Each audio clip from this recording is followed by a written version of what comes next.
For centuries, this land was treeless tundra, naked mountains, and sun-bleached driftwood blanketing gravelly beaches. Here, in this timeless setting, the Eskimos lived, hunted, and survived on nature's offerings, much as they had for thousands of years. Yet the world was changing, becoming smaller. In a few short years, this virgin land would be transformed. The land's own riches would father a mining camp, a camp that would grow into a boom town, and finally become the largest city of its time in the frontier territory known as Alaska. A city which in passing years would be ravaged by hard times, fires, and storms, to become little more than a memory of fading hopes and broken dreams to those who had journeyed to this distant, frozen land on a pilgrimage of a singular purpose: gold.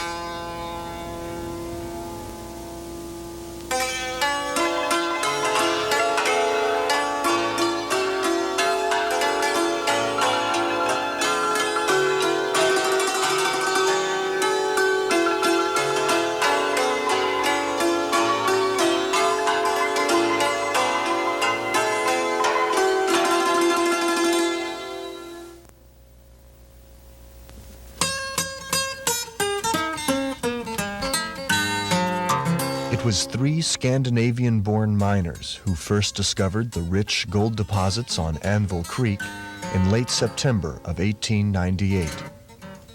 Swedes John Bryntesson and Eric Lindblom, with Norwegian Jaffet Lindberg, mined $1,800 worth of the yellow metal and staked claims for their families and friends before winter set in. This trio became incorrectly known as the Three Lucky Swedes, and their strike was to initiate the last of the great gold rushes. Within a few short months after the discovery, the word was out. Hundreds of seasoned sourdoughs, not the sort to wait for warmer weather or the breakup of the winter ice, raced down the frozen Yukon River from the Klondike goldfields and other parts of Alaska, heading for the rich new bonanza on the Seward Peninsula. They were the last vestige of the pioneering spirit, pushing northward and westward to the shores of the Bering Sea. One such sourdough was H.T. Harding. He wrote in his diary that winter of '98. Upon our arrival, we were informed of the discovery of gold at Cape Nome. The Council City camp was in an uproar. The only two dog teams in the camp were on their way to the new El Dorado. D.B. Libby asked me to accompany him on a prospecting trip, explaining that it might be possible to go from Council City to Cape Nome across country.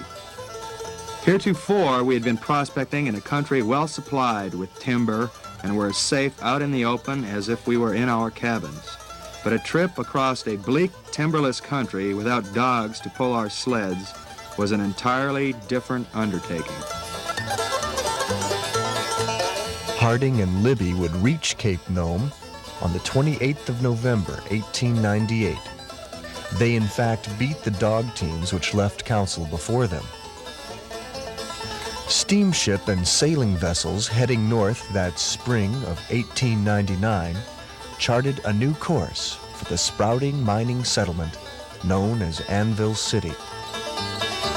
But dreams of fortune were to last little more than the sea passage for most of the newcomers, who soon discovered that every inch of gold-rich tundra was already claimed and staked out by the almost 400 men who had made the treacherous winter exodus from the fading gold strikes of the interior.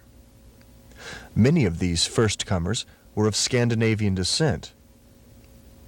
Confronted with this prospect, the discouraged soon began claim jumping, with some claims having as many as 6 stakes in each corner. The frustration and bitterness of these American miners assumed a patriotic guise, and by midsummer of 1899, a miners' meeting was called to deal with the problem of foreigners and their monopoly on the gold-bearing tundra. A plan was devised to steal the claims of these non-Americans and rectify this improper situation. Luckily, the meeting was broken up by soldiers sent to establish order, but the miners' anger was not appeased. They still had no gold, and without gold, there were no dreams. A miracle was needed. And a miracle did come. It was delivered by a miner named John Hummel, who, while digging into the beach near his tent, discovered gold beneath the gravelly shores. Within hours, scores of the disgruntled miners were digging along the shoreline in search of the buried treasure they had traveled so far to find. Since the beach couldn't be staked, it became an everyman's land, a poor man's diggings. Within 2 months, in that summer of 1899, the black ruby sands yielded over $1 million in fine flour gold, and the population of the Anvil City Gold Camp swelled to near 4,000, becoming the city of Nome. Nome was unique among gold rushes, for there was nowhere else in the world that a man or woman could squat on a piece of beach with only a shovel and a rocker and have a good crack at that golden dream of fortune. As news of the great beach bonanza spread around the world, Nome rocked in the flood tide of change as it entered the new century. Rumors and outrageous stories were propagated by stateside merchants and steamship lines, looking to make their fortunes transporting men and supplies to this city dependent on imported goods. Docks in San Francisco, Portland, and Seattle were jammed with people from all walks of life, each with their own vision of what they hoped to find. Many came following the lure of fortune to be made from the golden beaches. To some, it was a chance to start anew, to leave past mistakes behind. To others, it was a calling to participate in the last great adventure of the 19th century. But the stories of the tremendous wealth drew not only the would-be miners and honest businessmen, but also the fast buck crowd, men and women who came to mine gold from other men's pockets. Among the more than 30,000 people who would make the trip to Nome in the summer of 1900 was Eleanor B. Caldwell. At 4 in the morning of May 31st, the steamer glided from the Seattle wharf. The passenger list was unique in the history of Arctic travel, for 100 of the gentler sex were betaking themselves, for one reason or another, to the city of the Golden Sands. L.H. French, M.D., was on the heel of Eleanor in the stampede to Nome. On June 7th, our party sailed from Seattle on the best steamer of the Cape Nome fleet. The vessel had on board 1,009 souls, far more than she was licensed to carry. Had we not made so speedy a voyage, our condition might have been pitiable owing to the lack of provisions. An armada of over 200 ships invaded Nome that summer of 1900 to deposit man, beast, and supplies, wet or dry, without guarantee, onto the fabled sands. Somewhere between 20,000 to 40,000 people peaked Nome's population that incredible summer. The scene on the beach was absolutely chaotic. Thousands of tons of freight of every conceivable description were piled high from the water's edge far up the beach and for 2 miles along the waterfront. Everything was in an appalling state of confusion. Naturally, we first looked for a spot which we could call our own. The prospect appeared hopeless, Legally or illegally, every foot of the land had an owner. Possession was 9 points of the law. The 10th had resolved itself into a question of skill and pistol practice. But the truth is, the sands contain very little gold. Still, Nome was a carnival of opportunity, a circus of tent businesses pitched among mud streets. Merchants and shopkeepers, butchers and bakers, architects and ironworkers filled the bustling young city with myriad noises, smells, and sights. Eleanor's adventure was soon to end. She, in the face of the many hardships and the new prospect of being quarantined all winter at Nome due to an outbreak of an undefined plague, she sold her possessions and returned to Seattle on the Tacoma, the ship which had brought her. But for men like French and others, nothing could stop them. Inventors, fired with the thought of wealth beneath the beach, set to work building all manner of miracle mining machines. Most of the useless contraptions were later destroyed by the great storm that fall of 1900. Under the hard weather, crowded conditions, and the struggle for existence in the new community, the weak, the lazy, and the faint of heart soon left. Those who would stay the winter would coin the phrase that even God left on the last boat. Crime was rampant, but the weeding out process for most of the lawless element was quick, but not complete, for even Nome's first federal judge became a co-conspirator in a bold plot to steal all the town's gold. Judge Arthur Noyes arrived in Nome under the guise of cleaning up the Minnie Creek claim-jumping cases. He immediately placed these disputed mines into the hands of a receiver, actually the man who originated the diabolical plot. He was Alexander Mackenzie, a powerful political figure who had helped secure Noyes' appointment as judge. Mackenzie and his group of corrupt cronies worked these valuable mining claims, taking out as much as $15,000 a day from some of the richer mines. However, the plot was thwarted by mining magnate Charles D. Lane, and the gold was returned to its rightful owners. Despite this setback and the drying up of the beach gold, Nome continued to prosper over the next several years. But the boom was over, and the population leveled off to about 5,000 people. The independent miner began to fade from the scene as corporate mining, with new and improved techniques, were successfully introduced. The mining was concentrated in the creeks and became a team operation as men shoveled the rich ground into the long sluice boxes. Water for these sluices came from 40 miles away via ditches and also provided water for hydraulic mining.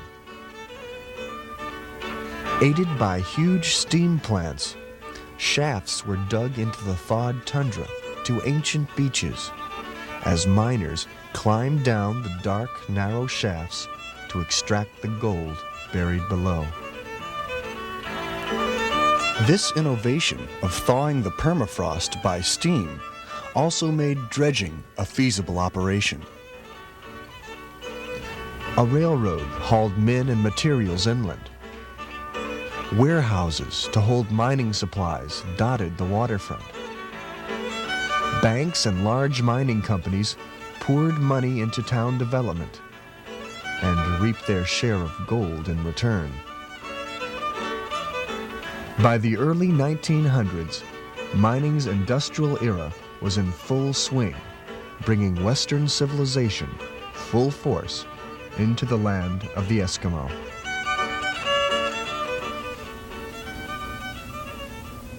During Nome's long winter, the population engaged in a frenzy of social activity.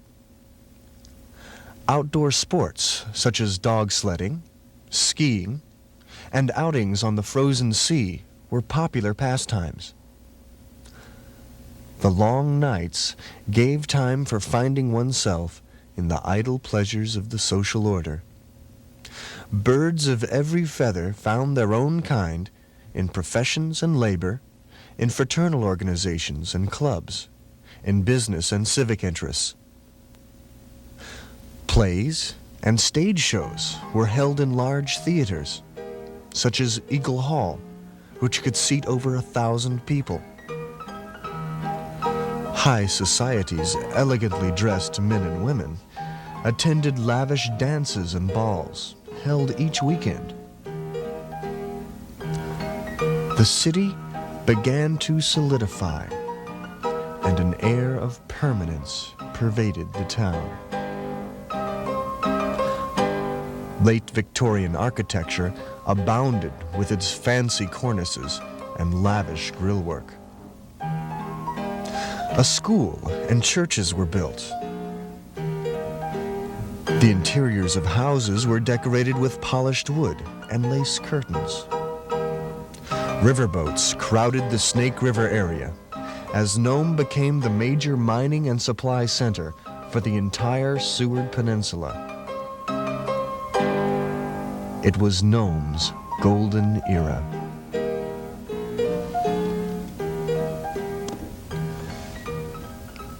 When gold production peaked for the Seward Peninsula in 1906, Nome had become a city, industrialized, socialized, and civilized. Their city of gold completed, it soon became for many what they had wanted to leave behind. The gold more inaccessible, the fresh start stale, the last great adventure civilized. Nome's novelty wore thin, as other mining camps and new gold diggings drew people away from the city. The gold production began to decline, and with it, the once abundant population. Abandoned machinery littered the beach and tundra, reminders of the dreams that had once grown here. By 1910, more people were leaving Nome than were arriving. Only 2,600 remained in the once booming metropolis, as people headed home to the comforts of life in the lower 48. From its rocky beginning, Nome had been no stranger to natural disasters. Fires had often reworked the physical appearance of the city. Storms had washed away goods and materials for those who had built too close to the shoreline. By far, though, the worst blow to early Nome came in 1913. A violent storm arose on the Bering Sea, and great waves crashed into river and front streets. The storm raged for 3 days, wreaking havoc, pushing buildings a block from where they stood, or carrying them out to sea, destroying the sandspit area and its many fashionable residences. Homes and businesses were demolished. Though some buildings were rebuilt in shortened form, Nome's golden days had received the final blow. The aftermath of the Great Storm of 1913 marked the beginnings of a change in the character of the town. Nome was no longer a predominantly white settlement. People sold their houses for as little as $50 to Eskimos whose settlement on the Sandspit had also been destroyed. Many left on the last boat out that fall, their dreams and hopes shattered. They had been beaten by the land. For those who remained, the seeds of a new and different frontier were planted. A frontier of greater personal freedom and the melding of two cultures, two peoples, two lifestyles. Perhaps those who stayed were, after all, looking for more than gold, but rather a different way of life. And they found it. Amidst the transience of wealth and disaster, boom and bust, solitude and storm, here in a small settlement by the Bering Sea.